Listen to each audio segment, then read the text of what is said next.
Okay, so this is lecture 1 of friction. Basically हम friction पहले एक इंट्रोडक्शन ले चुके हैं, बट फिर भी आज मैं इसको ना लेक्चर 1 बोल रही हूँ, क्योंकि मैं वो इंट्रोडक्शन आपको दोबारा से दे दूंगी, ठीक है, क्योंकि टाइम हो गया उस चीज को हुए हुए, तो आई कैन अंडरस्टैंड, दिमाग से चला गया होगा। देखो, हम लोग फ्रिक्शन के बारे में कुछ कुछ बातें कर चुके थे कि friction is a force which is basically a contact force, है ना, कॉन्टेक्ट फोर्स होती है फ्रिक्शन, यही पढ़ा था ना हमने? Yes ma'am. अच्छा, लास्ट टाइम हमने, एक बार मैं ये और बता दूं, लास्ट टाइम हमने क्या क्या किया था। एक वेज न्यूमेरिकल्स करे थे, ऐसा लग रहा है वेज नॉन वेज, वो वाला नहीं, ठीक है, वेज न्यूमेरिकल्स थे जो बेसिकली कंस्ट्रेंट वाले थे। सेकेंड थिंग था हमारा फ्रिक्शन, बल्कि कंस्ट्रेंट पे ना मैं एक वीडियो और लेकर आऊंगी, कंस्ट्रेंट मोशन पे, ठीक है। In the end we will discuss few more numericals, ताकि ये चीज आपको क्लियर हो जाए, 6 क्वेश्चंस आते हैं अच्छे खासे। अच्छा, फ्रिक्शन क्या है ये बताओ। मैम वो फोर्स जो रिलेटिव मोशन को अपोज करे। Very nice, very nice. अगर मैं इसका टाइप रखना चाहूँ तो इट्स अ कॉन्टेक्ट फोर्स, ठीक है। दूसरा पॉइंट अभी जो बताया, it's a force that opposes relative motion. Relative motion. Relative motion बड़ा समझने वाली चीज है। मैंने आपको बताया था, याद हो तो पिछली क्लास में, कि एक बॉडी बी है, उसके ऊपर ए रखा है, ए अगर आगे जा रहा है तो बी को उससे आगे जाते हुए देख के क्या करेगी, रोकेगी, पीछे फोर्स लगाकर। ए क्या देखेगी कि बी पीछे रह रही है, वो उसको आगे खींचना चाहेगी, ये होता है रिलेटिव मोशन। वैसे आपको लगाना होता है। अच्छा, मैंने इसकी एक डायरेक्शन भी बताई थी आपको, क्या बताई थी? It acts along the tangent, है ना, फ्रॉम कॉन्टेक्ट पॉइंट या कॉन्टेक्ट सरफेस। एक सेकेंड, ओके। और क्या, ये पेयर में एग्जिस्ट करती है ना? यस। ठीक है। और कुछ याद आ रहा है क्या इससे related? Proportional to normal, normal force. वो चलो, वो स्पेसिफिक काइनेटिक फ्रिक्शन में जाके हम बात करेंगे इसका ना। एक कॉज ऑफ फ्रिक्शन भी मैं बताना चाहती थी, कि सबसे पहले ना कॉज ऑफ फ्रिक्शन अपन लोगों को मॉलिक्यूलर लेवल पर समझ में आता है या एटॉमिक लेवल पर समझ में आता है। जब ऐसा आप समझो कि जो दो सरफेसेस हैं, कोई भी सरफेस स्मूथ नहीं होता, अगर आप उसको मॉलिक्यूलर लेवल पे देखोगे तो वहां पे इरेगुलरिटीज होती ही होती है ना। ये क्या है? इरेगुलरिटीज।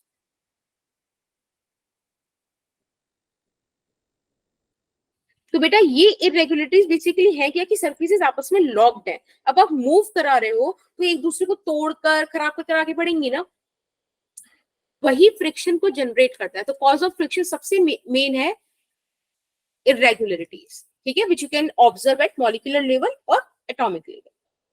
दूसरी चीज, कृष्णा तुमने मुझसे पूछा था कि फ्रिक्शन एक कांटेक्ट फोर्स है, बट स्टिल ये एरिया पर डिपेंड नहीं करती, राइट? ऐसा क्यों होता है? कांटेक्ट एरिया पे डिपेंड नहीं करता। तो पता है, ये एक एक्सपेरिमेंट किया गया, 2 से 3 हमने डिफरेंट शेप के सेम मास के ब्लॉक्स लिए, जैसे कि एक क्यूबॉइड ले लिया, एक स्फीयर ले लिया, है ना, एक सिलेंडर ले लिया। तो हमने क्या देखा कि जब हमने उन तीनों को रखा तो स्प्रिंग बैलेंस आपने देखा होगा, तो उससे हम वेट मेजर करते हैं, वेट मेजर किया, दोनों का सेम था। फिर हमने देखा कि इनमें फ्रिक्शन, स्क्रीन पॉज हो गई शायद। नहीं स्क्रीन पे नहीं लिख रही मैं बेटा, कुछ मैं सिर्फ बता रही हूँ कोई एग्जांपल। फिर उन्होंने क्या करा ना, इन सब पे फ्रिक्शन को ऑब्जर्व किया, तो देखा फ्रिक्शन भी सेम था। अब ऐसा क्यों हुआ? क्योंकि फ्रिक्शन जो है वो डिपेंड कर रहा था सिर्फ नॉर्मल रिएक्शन पर, है ना, वो एरिया पर आ ही नहीं रहा था। और उसका एक और रीजन ये आप समझ सकते हो कि जब हम मॉलिक्यूलर लेवल या एटॉमिक लेवल की बातें करते हैं ना, तो बेटा ये जो एरिया ऑफ कांटेक्ट है एट एटॉमिक लेवल और molecular level, it is very very small. समझ रहे हो? At atomic level the area of contact is actually very very small then the entire area,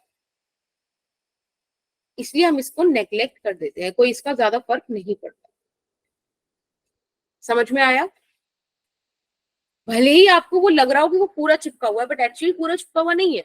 अब देखो यहाँ से कोई एक आध कोई चीज उससे कनेक्टेड होगी, ठीक है ना, ये वाली पूरा कनेक्शन नहीं आ रहा है, मतलब तो परफेक्टली वो ऐसे लॉक्ड हो जाए, मूव ही क्यों करे, वो नहीं करेगा ना, तो वो कर रहा है क्योंकि हल्का हल्का से ऐसे ऐसे जा रहा है, तो वो जो एरिया ऑफ कॉन्टेक्ट है that is very very very small then the entire area.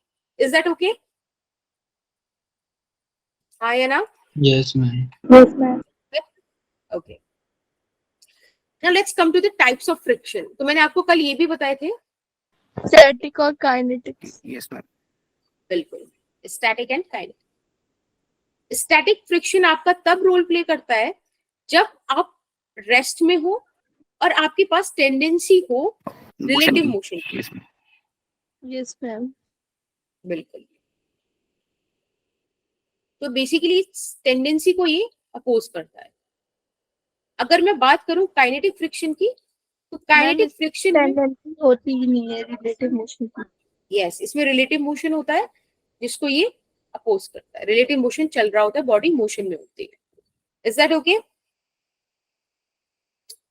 तो काइनेटिक फ्रिक्शन के बारे में अगर मैं थोड़ा सा आपको फिर से रिकैप जस्ट प्रोवाइड कराऊं, तो हम लोगों का बात हुआ था कि यहाँ पे रिलेटिव मोशन चल रहा होता है.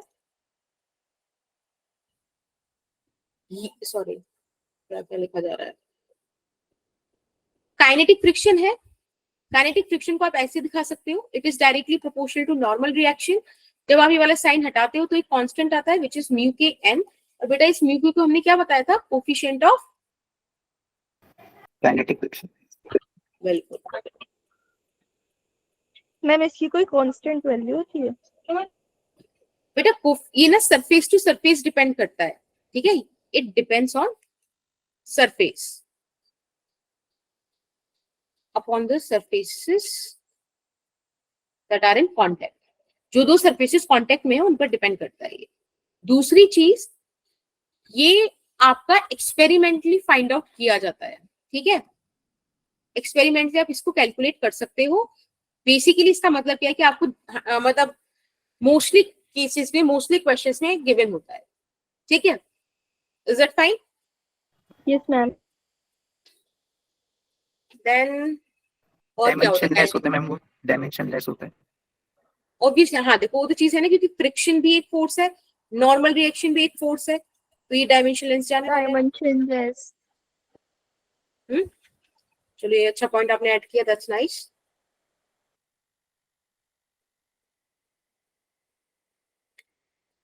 ठीक है, अब बात करते हैं स्टैटिक फ्रिक्शन. मैंने आपको लास्ट क्लास में काइनेटिक फ्रिक्शन के कुछ क्वेश्चंस भी कराए थे. थोड़ा सा स्टैटिक फ्रिक्शन को देखते हैं, धीरे धीरे सबको थोड़ा थोड़ा जानते हैं और फिर आगे क्वेश्चन का लेवल बढ़ाते हैं.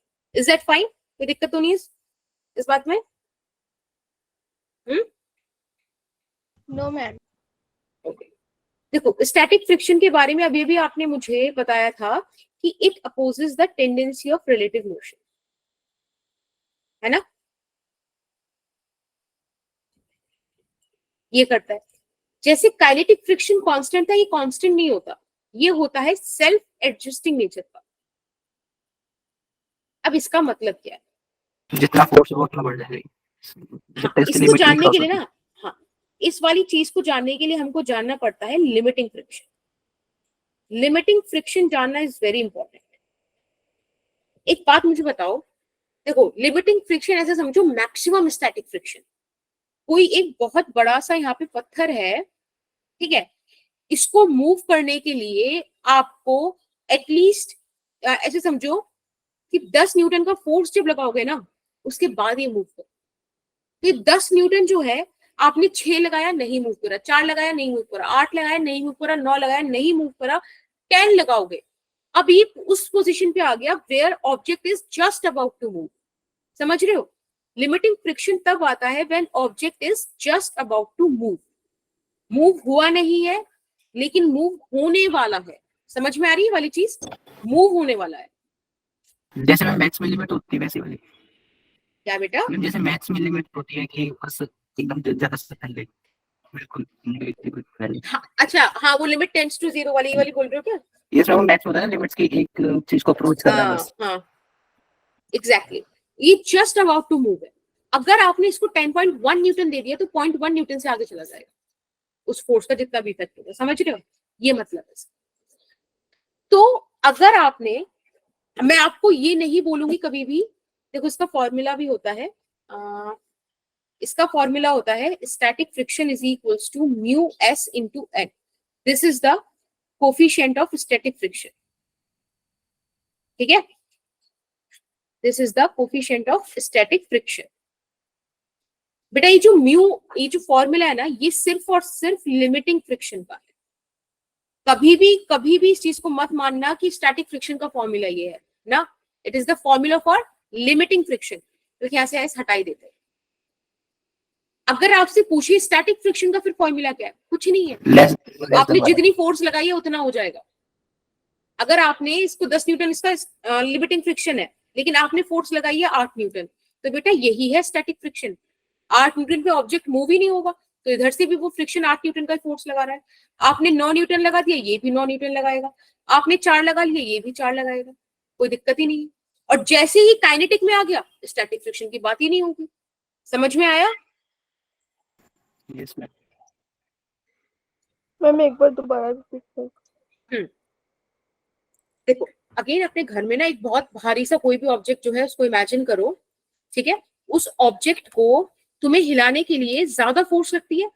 अब बहुत ज्यादा फोर्स लोगे तब वो हिला. अब ऐसा तो नहीं कि उससे पहले आप फोर्स ही नहीं लगा रहे थे. फोर्स तो आप लगा रहे थे, हिला क्यों नहीं? क्योंकि फ्रिक्शन ने भी आपको उतना ही फोर्स लगा के दे दिया. नेट फोर्स 0 कर दी. Yes ma'am. सिंपल. हमेशा ध्यान रखना, जब ऑब्जेक्ट रेस्ट में है आपका स्टैटिक फ्रिक्शन रहेगा. जब ऑब्जेक्ट मूव कर जाएगा तब आपका काइनेटिक फ्रिक्शन आएगा. जब तक स्टैटिक फ्रिक्शन आपके पिक्चर में है, आपको देखना पड़ेगा कि मैक्सिमम उसकी वैल्यू क्या है, यानी कि लिमिटिंग फ्रिक्शन क्या है. वो स्टैटिक फ्रिक्शन की लिमिट है, उसके बाद नहीं हो सकता. उसके बाद तो काइनेटिक फ्रिक्शन का रोल आ जाएगा. बेटा स्टैटिक का मीन्स होता है माधव रेस्ट. ये मैं स्टैटिक मतलब रेस्ट, काइनेटिक मतलब मोशन. ठीक है. यस मैम, आ गया समझ. ओके, चलो बहुत बढ़िया. ओके, अब एक क्वेश्चन करते हैं, आपको और क्लियर होगा, फिर और एक्सप्लेन करते हैं. ठीक है, देखो ये आपके पास एक क्वेश्चन है. यहाँ पर आपसे बोला है कि आपको फ्रिक्शन और एक्सेलरेशन निकालना है. स्टैटिक फ्रिक्शन का वैल्यू आपको 0.2 दिया है. एक 4 kg का ब्लॉक है, आपने 6 न्यूटन का फोर्स लगा रखा है. आप इस पे फ्रिक्शन और एक्सेलरेशन निकाल दो कितना. ठीक है, ट्राई करो इस क्वेश्चन को.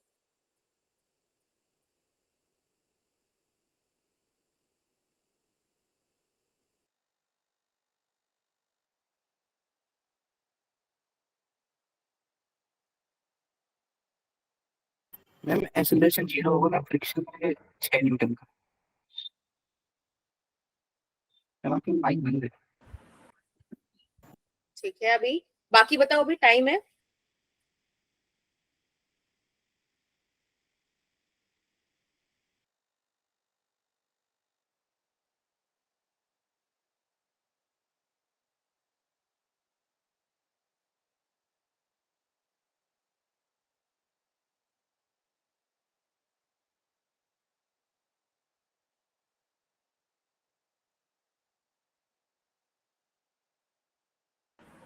एक बारी फर्स्ट क्वेश्चन मैं करा दूं, बाकी आप ट्राई करोगे. Yes ma'am. ठीक है, देखो जब भी आपके पास कभी आए ना कि आपको फ्रिक्शन निकालना है, सबसे पहले आप ये निकालो कि बॉडी अप्लाइड फोर्स की वजह से क्या रेस्ट में आएगी कि क्या, या नहीं आएगी. देखो अगर आपने जो फोर्स लगाई है, the force that you applied, अगर वो ज्यादा हो जाए, किससे? लिमिटिंग फ्रिक्शन से. कॉन्सेप्ट समझो यहाँ पर. अगर अप्लाइड फोर्स लिमिटिंग फ्रिक्शन से ज्यादा है, इस केस में बेटा बॉडी मूव करेगी. ठीक है, in this case body will move. अब अगर, और देखो जैसे ही बॉडी मूव कर जाएगी काइनेटिक फ्रिक्शन पिक्चर में आ जाएगा.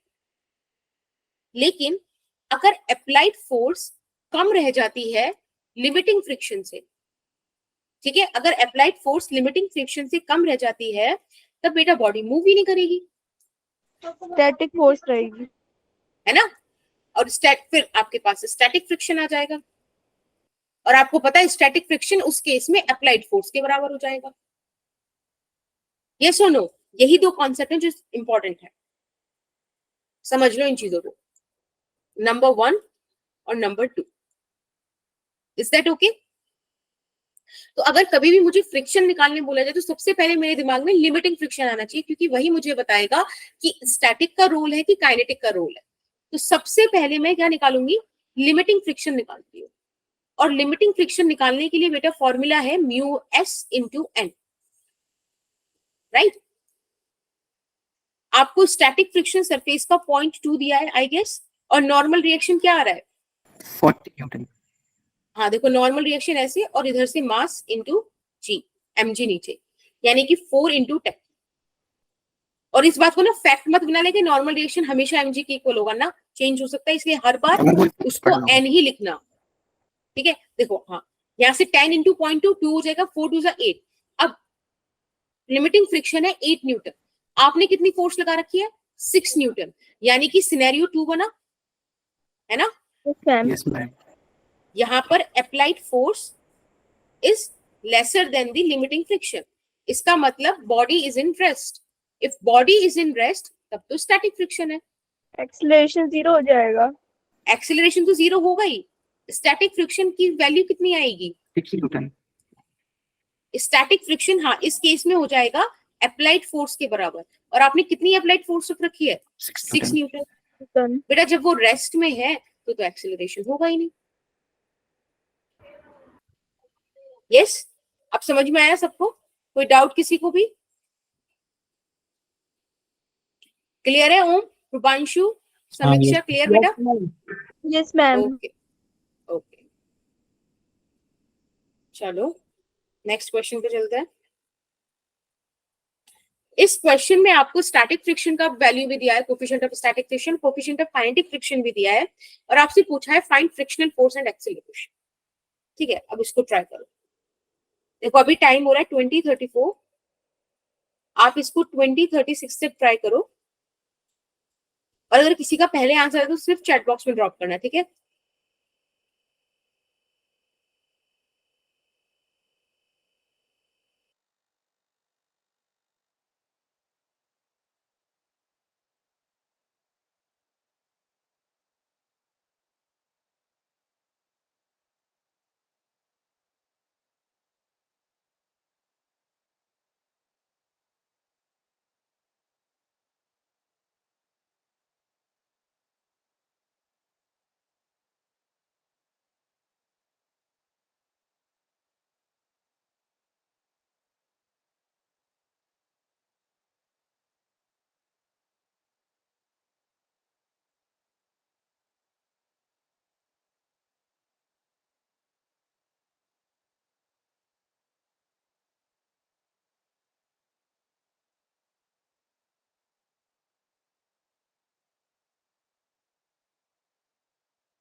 मैम एक चीज,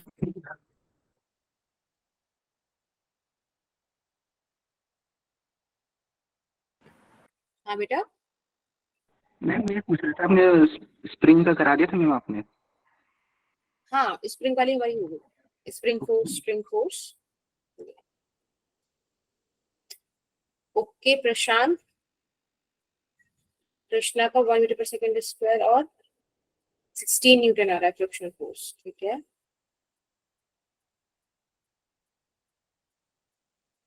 एक बारी मैं कराऊं अभी से, टाइम हो गया है,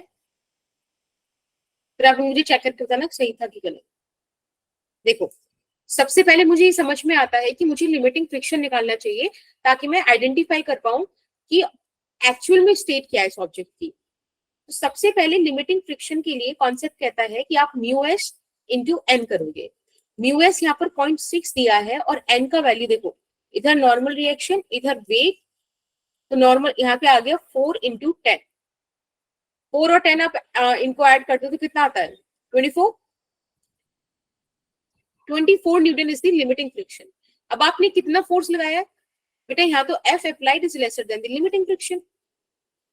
और मैंने आपको बताया अगर ऐसा सिचुएशन होता है तो बॉडी होती है रेस्ट में, और अगर बॉडी रेस्ट में है तो कहानी जाएगी स्टैटिक फ्रिक्शन के पास, और अगर स्टैटिक फ्रिक्शन है तो फ्रिक्शन का वैल्यू हो जाएगा आपका जितना आपकी फोर्स अप्लाइड है। और फोर्स कितनी अप्लाइड है? 20 न्यूटन। अब अगर फोर्स इतनी है तो एक्सेलरेशन तो जीरो ही होगा ना? Yes, यस और ma'am. नो? इस वाले कॉन्सेप्ट में किसी को दिक्कत तो नहीं है? जब आपसे दो फोर्सेस की बात हो रही है, F applied and limiting friction, तो आप एक बात बताओ मुझे, इसमें सिर्फ दो ही रिलेशन तो बन सकते हैं। पहला रिलेशन बन जाएगा कि एफ अप्लाइड ज्यादा है लिमिटिंग फ्रिक्शन से, और दूसरा केस बन जाएगा कि एफ अप्लाइड कम है लिमिटिंग फ्रिक्शन से। इसके अलावा तो और कुछ नहीं होगा ना?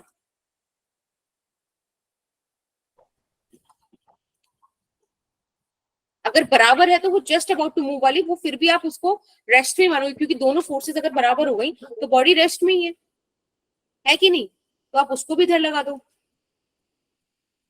Is that okay? हाँ या ना? Yes, ma'am. इस वाली सिचुएशन में क्या होगा? अगर अप्लाइड फोर्स ज्यादा होगी लिमिटिंग फ्रिक्शन से, बॉडी किस स्टेट में आ जाएगी बताओ? Rest में आ जाएगी. अगर अप्लाइड फोर्स ज्यादा है, मैम मूव करेगी. बिल्कुल मोशन में आ जाएगी। मोशन में आ गई मतलब काइनेटिक फ्रिक्शन, मतलब Kinetic म्यू friction. के एन, ये चीज लगाओगे। अब अगर अप्लाइड फोर्स, एक सेकेंड, अगर अप्लाइड फोर्स कम रह गई या बराबर भी है तो बॉडी कहाँ है? इन रेस्ट में या जस्ट अबाउट टू मूव वाली सिचुएशन में आई है कि नहीं?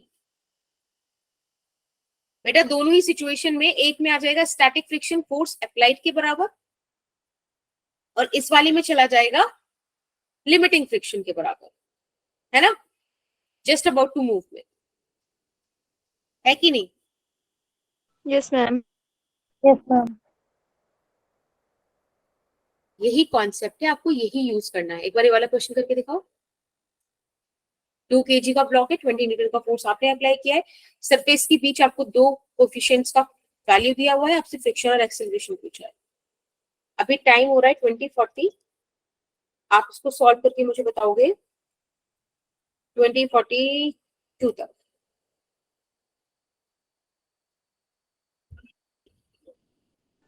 मैम अगर कोई body just about to move हो तो मैम उसकी एक्सेलरेशन क्या होती है? जीरो ही तो होगी, मूव नहीं हुआ ना, रेस्ट में ही है, उस पर आप नेट फोर्स निकालो, जीरो आएगा। अच्छा एक इंफॉर्मेशन और है, इस थर्सडे आपका ऑफ है, ठीक है? आज क्या है? आज ट्यूसडे है आई गेस। हाँ, तो 29 को ऑफ है आपका।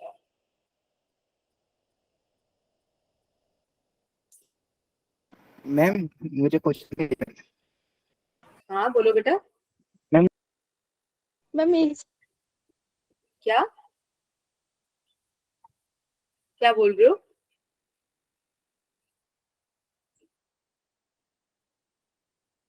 कुछ कह रहे थे क्या समीक्षा? मैम वो मैंने गलत आंसर टाइप कर दिया. Okay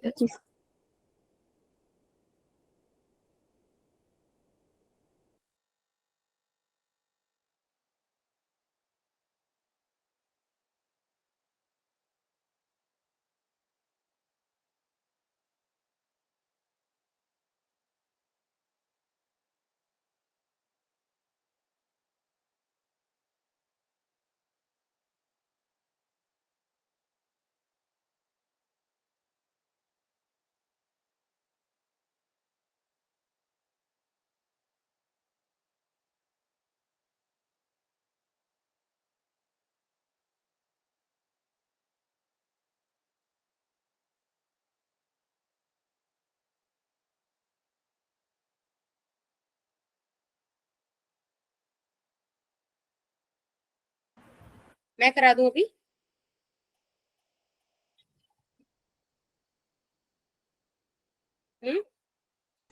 Yes, ma'am. ओके, तो एज पर द रूल सबसे पहले अपने को क्या करना है? लिमिटिंग फ्रिक्शन को कैलकुलेट करना है। Limiting friction is mu s into N. Mu s आपको 0.6 दिया है, एन आपको इस तरह से मिल जाएगा, है ना, 2 इंटू 10 विच इज 12 न्यूटन। अब इस केस में देखो, अब इस केस में limiting friction is lesser than the applied force, यानी कि body is in motion, right? Motion. If Yes, body ma'am. is in motion, then we will use the kinetic friction. Kinetic friction is what? Mu Mu. k into n. Mu k 0.4 है, n आपको मिल जाएगा कितना? 2 into 10. Newton. बिल्कुल, तो ये हो जाएगा आपके पास 8 न्यूटन। Yes. बेटा फ्रिक्शनल फोर्स तो 8 न्यूटन है। अब ब्लॉक पर एक बात मुझे बताओ, ये जो ब्लॉक है इस पर F अप्लाइड आपने ऐसे लगाया हुआ है, लेकिन इस पर फ्रिक्शन तो ऐसे आएगा ना,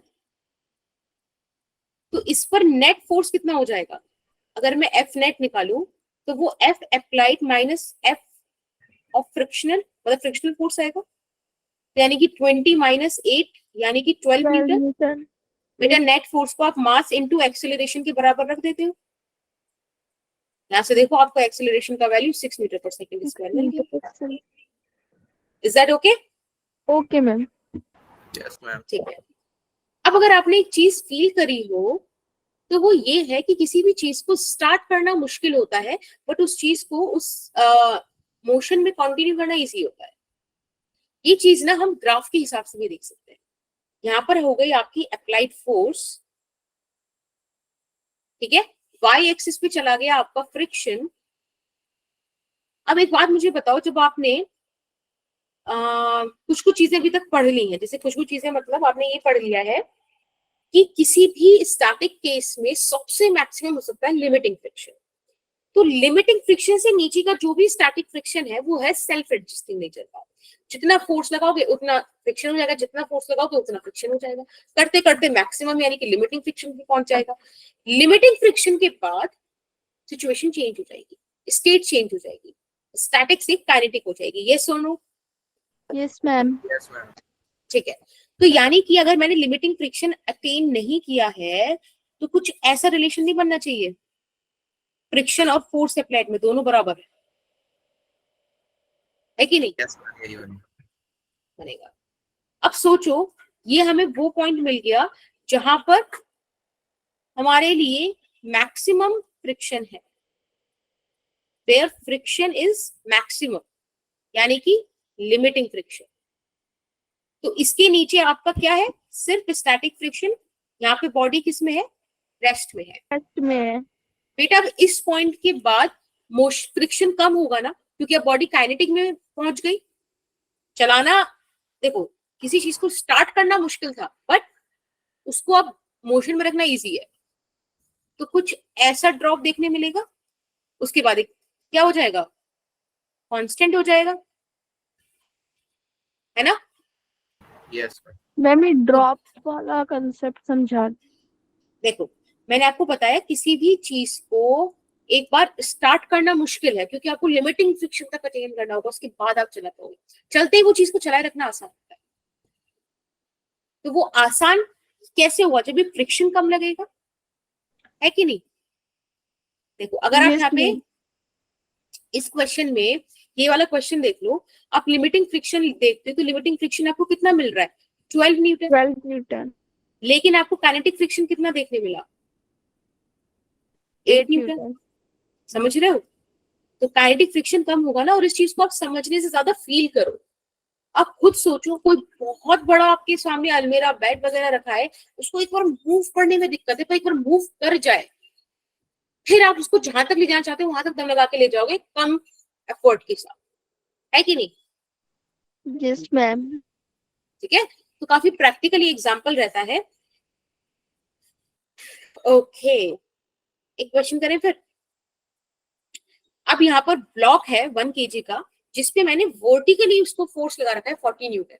आपको स्टैटिक फ्रिक्शन, काइनेटिक फ्रिक्शन दिया है, आपसे पूछा find the force of friction and acceleration. इसको बताओ क्या आएगा आंसर। अभी टाइम हो रहा है 20:47। आप लोग मुझे 20:49 तक बताएं। चलो 50 तक बता देना। सॉल्व।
ओके मंतिशा।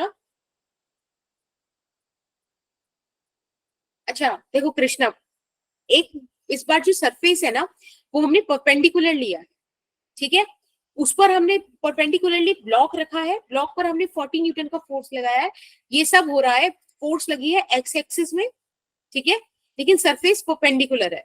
1 kg का ब्लॉक है, स्टैटिक फ्रिक्शन 0.3 है और काइनेटिक फ्रिक्शन 0.2 है।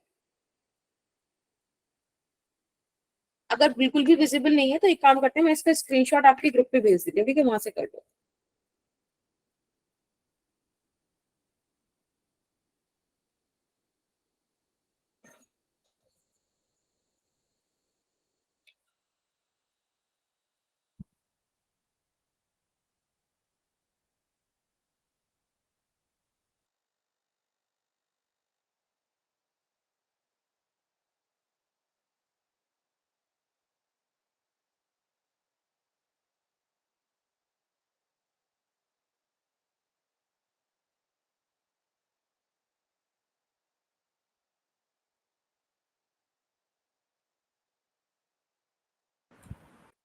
ठीक है, मैं कराऊं अभी या अभी ट्राई कर रहे हो?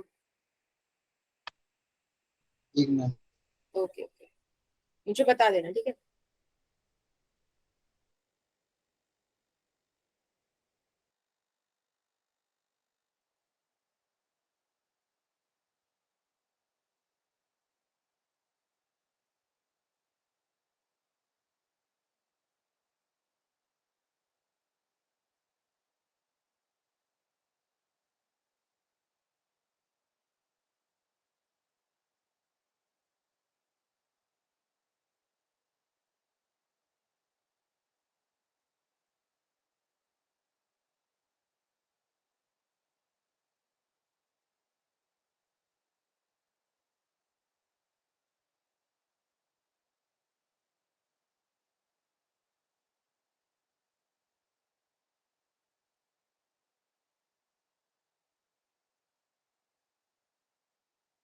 मैम माफ करवा दीजिए। ओके देखो, ओम करा दूं ना मैं बेटा? हाँ यस मैम। ओके देखो, इस क्वेश्चन में ना आपको सिंपल एक बात समझनी है कि इसमें अप्लाइड फोर्स क्या है। एक बात बताओ, इस ब्लॉक पर जब 1 × G यानी कि M × G का फोर्स नीचे लगेगा तो ये ब्लॉक नीचे की तरफ मूव करना चाहेगा। इसकी रिलेटिव मोशन को अपोज करने के लिए फ्रिक्शनल फोर्स इधर आएगी, है कि नहीं? Yes ma'am. तो हमें बस ये सिनेरियो समझना था कि इसमें नॉर्मल रिएक्शन तो अलग चीज है, और मतलब बेसिकली फ्रिक्शनल फोर्स आएगी किधर, इधर जाएगा। तो अब आप लिमिटिंग फ्रिक्शन निकालोगे, limiting friction is μs × n। μs है आपके पास 0.3 और n हो जाएगा 40 न्यूटन। देखा, मैंने कहा था हमेशा mg के बराबर नहीं होता। Normal reaction is that force which surface act upon the body, जो सरफेस एक्ट कराती लगाती है बॉडी पर, ठीक है। तो इट इज 40। अब यहाँ पे आप सॉल्व करोगे, 4 3 12, तो 12 न्यूटन का 12 फोर्स है। न्यूटन। अब अप्लाइड फोर्स कितनी है 40 न्यूटन। ना? अप्लाइड फोर्स है 10 न्यूटन, यही तो होगा। Yes ma'am. एग्जैक्टली यहाँ पे आएगा 10 न्यूटन। अब आप मुझे एक बात बताओ, यहाँ पर आपको दिख रहा है कि एफ अप्लाइड कम रह गया है लिमिटिंग फ्रिक्शन से। अगर एफ अप्लाइड कम है लिमिटिंग फ्रिक्शन से तो बॉडी कहाँ होगी? रेस्ट में। बॉडी अगर रेस्ट में है तो फ्रिक्शनल फोर्स हो जाएगी उसके पास 10 Newton which is the applied force, और बेटा काइनेटिक फ्रिक्शन सॉरी उसका एक्सीलरेशन हो जाएगा 0। Is that okay? Yes ma'am, हाँ ऐसे किया था मैम। चलो बहुत बढ़िया, समझ में आया। अब एक नई चीज पढ़ते हैं which is angle of friction. ये आपको एक नया तरीका देगा फ्रिक्शन को डिफाइन करने का। देखो मेरे पास ये कोई सरफेस है, थोड़ा सीधा बनाएंगे, ठीक है अपना वही रफ सरफेस। यार अच्छा नहीं बन रहा है, इसे एक सेकंड।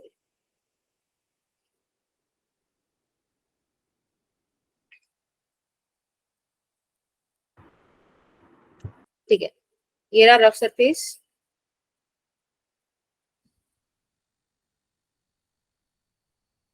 ओके अब इस रफ सरफेस पे हमने एक ब्लॉक रखा।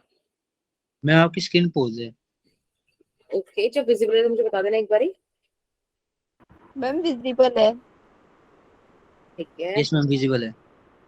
ओके ये हमने एक ब्लॉक रखा, इस पर नॉर्मल रिएक्शन ऐसे कहीं अपवर्ड लग रही होगी ना, यस मैम। ऐसा कुछ। लेट्स से ये आगे की तरफ मूव अगर कर रहा हो या जो कुछ भी है, तो ये जो सरफेस है इसको मूव नहीं करने देना चाहेगा ना, तो वो इस पर फोर्स कुछ ऐसे लगाएगा। Yes ma'am. Down. Backward force लगाएगा इस पर। एक सेकेंड देखो इस पर फोर्स लगेगी समथिंग लाइक दिस, ऐसे है ना। This would be frictional force. बेटा ये जो दो फोर्सेस हैं, इन फोर्सेस का जो रिजल्टेंट वेक्टर आएगा, तो यहाँ भी वाली फोर्स है ना ये वाली, इन दोनों का जो रिजल्टेंट वेक्टर आएगा वो कुछ ऐसा आएगा। दोनों ही कांटेक्ट फोर्सेस है, नॉर्मल रिएक्शन भी फ्रिक्शनल फोर्स भी, तो आप आर को बोल सकते हो resultant of contact force. Is that okay? समझ में आया? No ma'am. मैंने बोला कि दोनों फोर्सेस क्या है, कांटेक्ट फोर्सेस है ना, फ्रिक्शनल फोर्स और नॉर्मल रिएक्शन। जब दोनों कांटेक्ट फोर्सेस हैं तो उनका रिजल्टेंट वेक्टर आएगा ना, एक दो फोर्सेस का एक वेक्टर एडिशन करोगे तो रिजल्टेंट वेक्टर ऐसे कुछ आता है ना, हाँ यस मैम। है ना, ट्रायंगल लॉ पैरेललोग्राम लॉ याद Yes, करो, ma'am, vector yes, ma'am. Addition. तो इसको आप रिजल्टेंट ऑफ कांटेक्ट फोर्सेस बोल सकते हो। अगर मैं आपको बोलूं कि फ्रिक्शन, एक सेकेंड, अगर मैं आपको बोलूं कि friction is tangential component of resultant contact force, तो गलत थोड़ी है ना भाई। रिजल्टेंट कांटेक्ट फोर्स का जो टेंजेंशियल कंपोनेंट है वो फ्रिक्शन ही तो है। अगर मैं इसका परपेंडिकुलर कंपोनेंट बोलूं तो परपेंडिकुलर कंपोनेंट क्या हो जाएगा? Normal reaction. ये सुनो, किसी को कोई Yes, डाउट है ma'am. क्या इस चीज में? नॉर्मल रिएक्शन आएगा। तो आप ऐसे भी डिफाइन कर सकते हो। अब ऐसे सोचो कि ये जो ऑब्जेक्ट है ये जस्ट अबाउट टू मूव वाली सिचुएशन में आ जाए, ठीक है। कंडीशन क्या हो जाए? If object is just about to move, एक एक बात को ध्यान रखना कहां जस्ट अबाउट टू मूव लिखा गया है। अगर ऑब्जेक्ट इस वाली सिचुएशन में आ जाए तो मुझे एक बात बताओ, ये जो फ्रिक्शन है ये लिमिटिंग फ्रिक्शन हो जाएगा ना? यस तो लिमिटिंग फ्रिक्शन यानी कि लिमिटिंग फ्रिक्शन कुछ ऐसे एक्ट कर रहा होगा यस मैम। Yes, और ma'am. नॉर्मल रिएक्शन कुछ ऐसे जा रहा होगा और रिजल्टेंट आपका ऐसे आया होगा, हुआ होगा कुछ ऐसा ही। Yes, yes ma'am. Ma'am. Ma'am इन्हीं कंपोनेंट में, हाँ मैम इन्हीं कंपोनेंट में ब्रेक करके करेंगे। ना ना ना, अभी देखो एक चीज दिखाती हूँ। ये रहा आपका ब्लॉक, ठीक है। एक बात मुझे बताओ, ये वाला जो एंगल है, this angle, this theta is called angle of friction, ठीक है। लेकिन एंगल ऑफ फ्रिक्शन तभी, नॉर्मल और रिजल्टेंट के बीच वाला एंगल। हाँ, angle between normal reaction and R when the body is just about to move. ये कंडीशन है, स्टैटिक फ्रिक्शन पे मत लगा देना। जब body just about to move होगी, सिर्फ उस वाली कंडीशन में ही जो एंगल नॉर्मल रिएक्शन और रिजल्टेंट कांटेक्ट फोर्स के बीच बन रहा होगा, that is angle of contact. Is that okay? Angle of friction, sorry. समझ में आया? ठीक है। अभी जो लिमिटिंग फ्रिक्शन है, क्या मैं उसको ऐसे लगा दूं यहां पर? पैरेलल शिफ्टिंग ऑफ वेक्टर सीखा था ना आपने?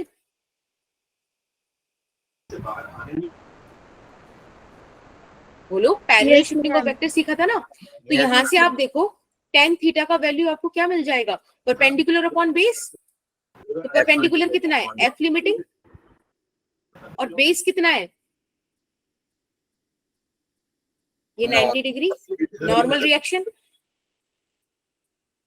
है कि नहीं? नॉर्मल रिएक्शन है ना base. Limiting divide by normal. Limiting friction क्या होता है? Mu s upon N, N से एन कैंसिल, तो यहाँ पर आपको थीटा मिल जाएगा tan inverse of mu s. समझ में आया क्या? Is that okay? हाँ या ना बोलो, कुछ दिक्कत है तो बताओ। ओके, एक बार कृष्णा रिफ्रेश करो तो मे भी दिख जाए।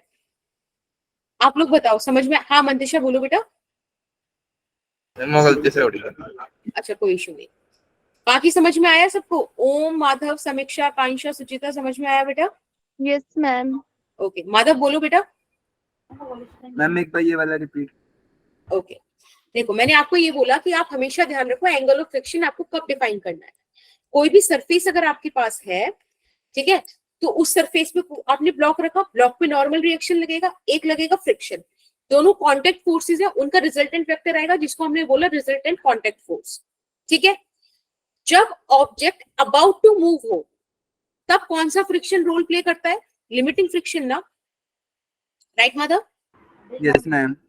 तो जब आपके पास जस्ट अबाउट टू मूव वाली सिचुएशन आए, यानी कि लिमिटिंग फ्रिक्शन आए, उस सिचुएशन में आप बोलोगे कि जो एंगल नॉर्मल रिएक्शन और वो बना रहा है resultant contact force, that is theta. वो एंगल ऑफ फ्रिक्शन है। गलती करते हैं लोग कि इसको फ्रिक्शन से जोड़ देते हैं, लेकिन ये नॉर्मल रिएक्शन और रिजल्टेंट कांटेक्ट फोर्स के बीच का एंगल है जब body just about to move. Is that okay? Yes ma'am. ठीक है। मैंने क्या करा, मैंने उसका पैरेलल शिफ्टिंग कराया लिमिटिंग फ्रिक्शन वाले वेक्टर का, तो मुझे वहां से राइट एंगल ट्रायंगल दिख गया। tan थीटा का मैंने वैल्यू निकाली परपेंडिकुलर अपॉन बेस, यानी कि f limiting upon normal reaction. f limiting is mu s into N, mu s into N upon N, N से एन कैंसिल, म्यू एस बचा, वहां से ये हो गया tan theta is equals to mu s. मुझे थीटा चाहिए था तो tan inverse mu s. Is that okay? Is that cool? Yes ma'am. Okay. चलो ठीक है, एक क्वेश्चन आप होमवर्क में ले लो, ठीक है, मुझे बताना इसका आंसर क्या होगा, वरना फिर नेक्स्ट क्लास हम यहीं से स्टार्ट करेंगे। ग्रुप पे भेजना मैम, पर्सनल ग्रुप पे भेज दो तो ग्रुप पे भेज देना, वरना पर्सनल भी भेज देना, जैसे आपकी मर्जी। ठीक है, ये होमवर्क है, तो मुझे इसको बताना क्या आएगा। ठीक है, तो आज की क्लास यहीं रखते हैं। जो पहला डिस्कशन था वो काफी इंपॉर्टेंट था, उसको दिमाग में रखना। मेरे साथ प्रॉब्लम शेयर कर लिया करो अपनी, ठीक है। बाकी that's it, thank you so much, bye bye.